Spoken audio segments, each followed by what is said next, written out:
میرے نبی صلی اللہ علیہ وسلم کی شان کے متعلق صحابہ رضی اللہ عنہ کے قول ہیں کہ ایک دن ہم لوگ رسول اللہ صلی اللہ علیہ وسلم کے ساتھ سفر میں تھے۔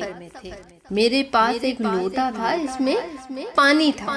رسول اکرم صلی اللہ علیہ وسلم نے اس لوٹے سے وضو کیا تو تھوڑا سا پانی بچا رہا، تو آپ صلی اللہ علیہ وسلم نے صحابہ سے فرمایا، اے صحابہ اسے ضائع نہ کرنا۔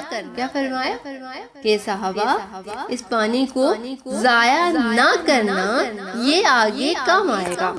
تھوڑی دیر بعد دھوپ نکل آئی تو لوگ جو تھے ان کے ساتھ انہیں وہ پیاس سے بےتاب ہو گئے، تو آپ صلی اللہ علیہ وسلم نے فرمایا کہ لوگوں گھبراؤ نہیں، اور صحابہ سے وہی لوٹا منگوایا، اور آپ صلی